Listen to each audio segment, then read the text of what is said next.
The magic concept of physics.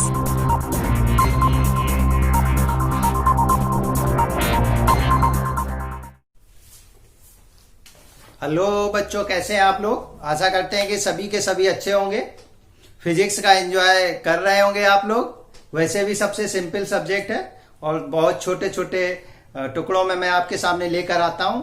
आज अपन लोग लेकर आए हैं वन डायमेंशनल मोशन या एक विमीय गति का पार्ट 5। इस पार्ट में बच्चों अपन लोग बहुत इंपॉर्टेंट चीजें देखने जा रहे हैं, इंपॉर्टेंट प्रॉब्लम देखने जा रहे हैं। Problem based on friction. आपसे बोलेगा कि एक ट्रक है या एक कार है, कुछ भी बोल सकता है, ट्रक बोल सकता है, कार बोल सकता है। बोलते हैं एक कार है और वो एक रोड पर चल रही है भाई।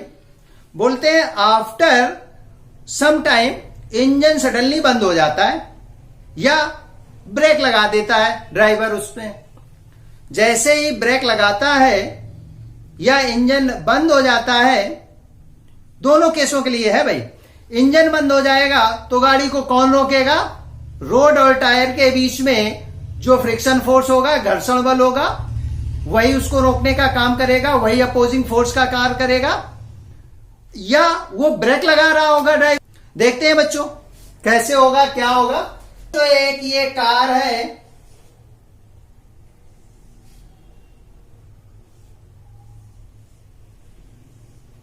और इस कार की स्पीड u है। कुछ समय बाद इस कार के साथ क्या होता है बच्चों कि इसका इंजन बंद हो जाता है, फेल हो गया इंजन। फेल हो गया तो क्या करेंगे कि ये टायर और रोड के बीच में फ्रिक्शन फोर्स एक्ट हो रहा होगा, एफ जैसा कि आप लोग देख रहे हैं। फ्रिक्शन फोर्स एक्ट होगा और इसकी स्पीड धीरे धीरे धीरे धीरे स्लो होती चली जाएगी। आफ्टर सम टाइम इसकी final speed v will be 0। बोलते हैं बच्चों जब ये इधर की तरफ मूव हो रही थी तो इसके ऊपर फोर्स F एक्ट हो रहा होगा। बच्चों इस फोर्स के लिए फ्रिक्शन फोर्स अपोजिंग फोर्स होगा। इसका मीनिंग ये होगा F will be equal to friction force Fr। F की जगह बच्चों ma राइट करते हैं और Fr की जगह म्यू mg राइट किया जाता है। बच्चों बताया जाएगा, मैं आपको फ्रिक्शन वाले चैप्टर में मैं आपको डिस्कस करूंगा कि फ्रिक्शन फोर्स की वैल्यू क्या होती है। म्यू mg होती है। म्यू यहां पर घर्षण गुणांक या कोफिशिएंट ऑफ फ्रिक्शन बोला जाता है। ये बच्चों मास ऑफ बॉडी है। ये एक्सेलरेशन ड्यू टू ग्रेविटी है, गुरुत्वीय त्वरण है। बच्चों ये उड़ा दो, m से m उड़ गया। a will be equal to mu g. तो बच्चों एक प्रॉब्लम आपकी यहीं से बनेगी कि बताइए उस गाड़ी को रोकने के लिए कितना अपोजिंग एक्सीलरेशन, कितना मंदन, कितना रिटार्डेशन यूज करना पड़ेगा। वो वैल्यू बच्चों ये आ गई। यहां से आपकी एक पहली प्रॉब्लम उठेगी। दूसरी बात आपसे ये पूछा जाएगा कि आप ये बताइए स्टॉपिंग डिस्टेंस कितनी होगी। बच्चों देखते हैं, स्टॉपिंग डिस्टेंस की बात बोलेंगे, कितनी दूरी के बाद गाड़ी रुक जाएगी। v square is equal to u square minus 2as। रोकना है बच्चों तो फाइनल वेलोसिटी आपको क्या रखनी है, v is equal to 0 is equal to u square minus 2as। बच्चों इसको ट्रांसफर मारेंगे अपन लोग तो वैल्यू बनेगी जाके 2as will be equal to u square. बच्चों वैल्यू आ जाएगी s is equal to u square by 2a। a की वैल्यू पुट कर दो भाई ऊपर से। वैल्यू आ जाएगी बच्चों u square upon 2 mu g. मतलब वैल्यू आएगी s is equal to u square upon 2 mu g. ये बच्चों स्टॉपिंग डिस्टेंस होगी। s is equal to u square upon 2 mu g. बहुत इंपॉर्टेंट पॉइंट्स कुछ अपन लोग देखेंगे। यहाँ पर स्टॉपिंग डिस्टेंस जो है वो किस बात के ऊपर डिपेंड करती है।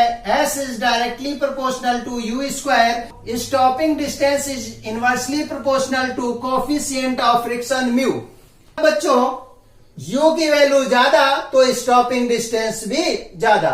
इधर देखते हैं बच्चों, अगर म्यू की वैल्यू ज्यादा तो एस की वैल्यू कम, म्यू की वैल्यू कम तो एस की वैल्यू ज्यादा। म्यू जो होता है बच्चों वो रफ सरफेस या खुरदरी सरफेस के लिए वैल्यू ज्यादा होती है इसकी, और जो स्मूथ सरफेस होती है, समतल सतह, चिकनी सतह होती है, उसकी कम होती है। Stopping distance does not depend upon mass of body. बच्चों इधर थोड़ा ध्यान देते हैं, S is directly proportional to u square, तो बेटा होगा S1 upon S2 will be equal to U1 square upon U2 square. काम आएंगी भाई बातें ये। नेक्स्ट बच्चों, S is inversely proportional to mu, तो S1 अपॉन S2, इसके लिए फार्मूला बनेगा μ2 अपॉन μ1।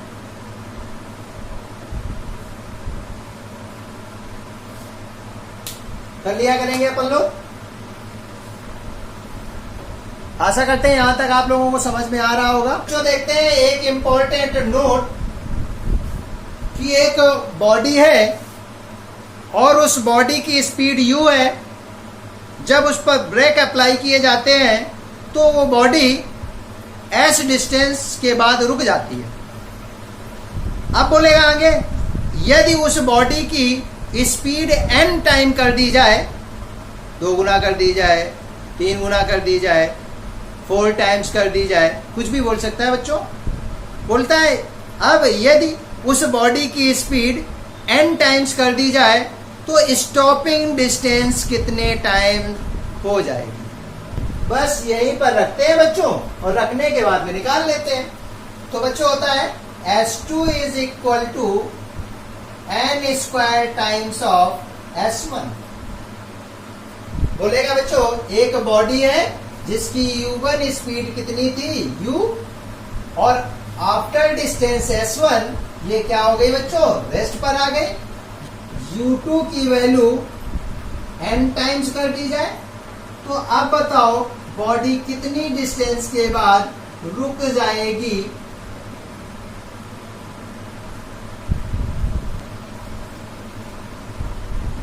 जब ऐसी प्रॉब्लम आपके पास आ जाए तो बच्चों यही डायरेक्ट यूज करेंगे, S2 is equal to n square times of S1।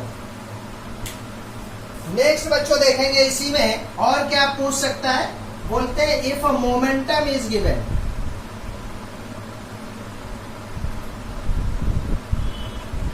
If momentum is given, बच्चों अगर संवेग दिया हो, संवेग दिया हो, बताया जाएगा न्यूटन्स लॉ ऑफ मोशन में, न्यूटन के गति विषयक नियम में वो चैप्टर होगा अपन लोग उसको जब पढ़ेंगे तो बताया जाएगा मोमेंटम क्या होता है, संवेग दिया हो।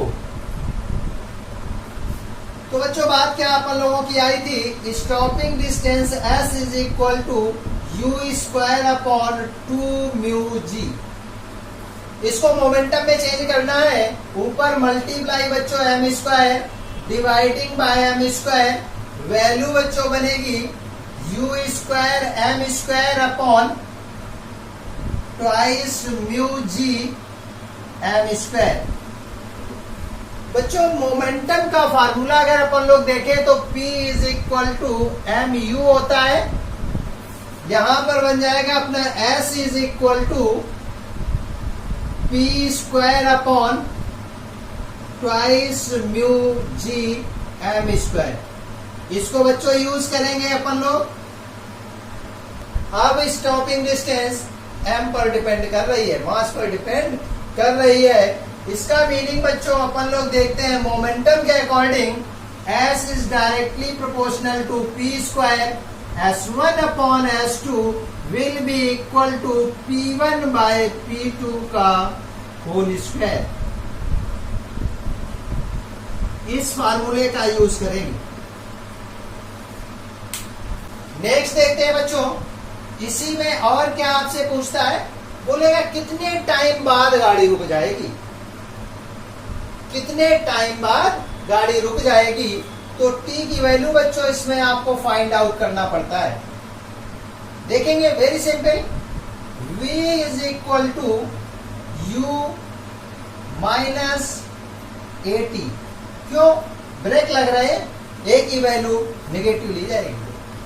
फाइनली हमें गाड़ी को क्या रोकना है, तो फाइनल वेलोसिटी v की वैल्यू बच्चों 0 रखेंगे, u की जगह u पुट करेंगे। a की वैल्यू अभी हम लोगों ने देखी थी, क्या आया था, a is equal to mu g. यहां पर पुट कर देंगे बच्चों mu g into t, transfer मारेंगे mu g t is equal to u, t will be equal to u upon बच्चों म्यू जी।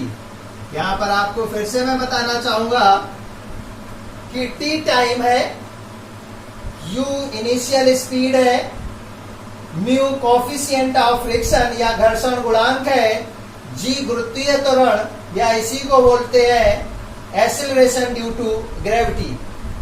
अगर बच्चों इसकी स्टडी आगे बढ़ाएं तो t is directly proportional to u and t is inversely proportional to mu. ये बातें बच्चों और आगे की जाए तो t1 upon t2 will be equal to u1 upon u2, t1 upon t2 will be equal to μ2 upon μ1। इससे बेटा ये स्पष्ट होता है, जिस बॉडी की स्पीड ज्यादा होगी वो रुकने में ज्यादा टाइम लेगी, जिस बॉडी की स्पीड कम होगी वो रुकने में कम टाइम लेगी। इधर आते हैं, अगर सरफेस रफ होगी, अगर सरफेस खुरदरी होगी तो उसका कोफिशिएंट ऑफ फ्रिक्शन ज्यादा होगा, मतलब वो टाइम कम लगेगा रुकने में और वो जल्दी रुक जाएगी। तो बच्चों अपन लोगों ने जब ब्रेक लग रहे हो या इंजन फेल हो रहा हो तो उस कंडीशन में फार्मूले देख रखे हैं। रिटार्डेशन पूछा जाए तो बच्चों ये होगा, स्टॉपिंग डिस्टेंस पूछी जाए तो ये होगा।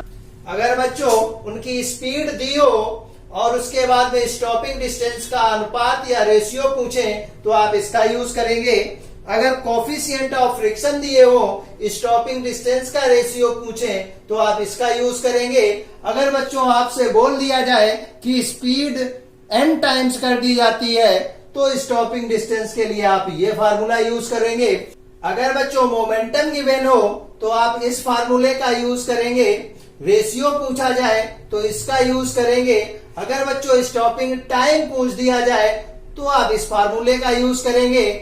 और यदि उनके रेशियो पूछ दिए जाए टाइम के और उनकी स्पीड गिवन हो तो आप इसका यूज करेंगे। और यदि कोफिशिएंट ऑफ फ्रिक्शन दिया हो, टाइम का रेशियो पूछा जाए, स्टॉपिंग टाइम का रेशियो पूछा जाए तो बच्चों अपन लोग इसका यूज करेंगे। जो भी अपन लोगों ने अभी तक कॉन्सेप्ट आज ये सीखा है स्टॉपिंग डिस्टेंस का, हम लोग चलो इस पर कुछ प्रॉब्लम करते हैं। 1 बाय 1 2 4 5 प्रॉब्लम देखते हैं कैसे पूछी जाती हैं और इसके बाद में अपन लोग जो है इसकी प्रैक्टिस सेट मैं आपको डाल दूंगा, लिंक में डिस्क्रिप्शन बॉक्स में पड़ा होगा, वहां से आप देख सकते हैं उसको। चलो भाई देखते हैं। प्रॉब्लम नंबर 1 ये रही आपके सामने। एक ट्रक तथा कार समान वेग से गतिशील है, ब्रेक लगने पर दोनों कुछ दूर जाकर रुक जाते हैं। तब ऑप्शन नंबर 1 ट्रक विराम में आने से पूर्व कम दूरी तय करेगा। नंबर बी कार विराम में आने से पूर्व कम दूरी तय करेगी। नंबर सी ट्रक तथा कार दोनों समान दूरी तय करेंगे। और ऑप्शन डी उपरोक्त में से कोई नहीं। बच्चों आपको खूब अच्छी तरीके से मैंने बताया है कि stopping distance does not depend upon mass of body, body के मास के ऊपर डिपेंड नहीं करता है। तो चाहे ट्रक चला रहे हो चाहे कार चला रहे हो कोई इफेक्ट नहीं पड़ेगा। मतलब अपन लोग देखते हैं stopping distance s is equal to थी, वो बच्चों u square upon 2 mu g होती थी। इसमें कहीं m नहीं है, इसमें कहीं मास नहीं है, इसमें कहीं बॉडी का द्रव्यमान नहीं है। इसका मतलब stopping distance does not depend upon mass of body, body के मास के ऊपर डिपेंड नहीं करता है। इसका मतलब ये हुआ बच्चों कि ऑप्शन सी सही होना चाहिए, ट्रक तथा कार दोनों समान दूरी तय करेंगे। नेक्स्ट प्रॉब्लम नंबर 2 ये रही आपके सामने। 50 किलोमीटर प्रति घंटा की चाल से गतिशील कार को ब्रेक लगाकर कम से कम 6 मीटर की दूरी पर रोका जा सकता है। यदि यही कार 100 किलोमीटर प्रति घंटा की चाल से चले तो वह न्यूनतम दूरी जहां पर इसे रोका जा सकता है होगी। ये आपसे पूछा गया है। ऑप्शन बच्चों दिए गए हैं, इसमें जरा देखना भैया। पहले speed u1 is equal to 50 kilometre per hour दिया गया है बच्चों। Distance s1 is equal to 6 metre उसने ट्रेवल की इस समय। अब क्या बोला जा रहा है, u2 की वैल्यू उसने बच्चों कितना कर दिया, 100 किलोमीटर पर आवर बोला गया। मतलब ये इससे कितने टाइम्स हो गई, 2 टाइम्स। n की वैल्यू कितनी हो जाएगी बच्चों, 2 गुना मतलब 2। मैंने आपको शॉर्ट ट्रिक दी थी, s2 will be equal to n square s1। Value आ जाएगी s2 is equal to 2 square और s1 की वैल्यू बच्चों 6। तो s2 की वैल्यू कितना आंसर होना चाहिए, S2 will be 24 metre. This is answer. Problem number 3 ये रही आपके सामने। किसी विशिष्ट क्षण पर 2 समान प्रकार की कारों के वेग u तथा 4u है। u1 बच्चों आपको दिया गया है u और u2 आपको गिवन है 4u। आगे क्या बोला है, दोनों कारों द्वारा विराम में आने से पूर्व चली गई दूरियों का अनुपात बच्चों S1 अनुपात S2 आपसे पूछा गया है। आपको जैसा कि बताया गया है S is depend upon u square upon 2 mu g बच्चों। मतलब S is directly proportional to u square. तो बच्चों मैंने आपको शॉर्ट ट्रिक दी थी, वैल्यू आएगी S1 upon S2 will be equal to u1 square upon u2 square. S1 upon S2 is equal to u square upon 4u square बच्चों। Value आ जाएगी S1 by S2 will be equal to 1:16। This is answer. Next problem बच्चों, problem number 4 ये रही आपके सामने। जैसा कि आप पढ़ रहे होंगे, देख रहे होंगे, इसमें बच्चों मास दिया है, मोमेंटम दिया है, घर्षण गुणांक कॉफिशिएंट ऑफ फ्रिक्शन गिवन है और बोल रहा है विरामावस्था में आने से पूर्व तय की गई दूरी। मैंने आर्टिकल बताया है, अभी आपको बताया है जस्ट इससे पहले बच्चों, क्या कि जब मोमेंटम गिवन होता है तो value S stopping distance p square upon 2 mu m square g होता है बच्चों। इस वैल्यू को आप मेमोरी में रखेंगे।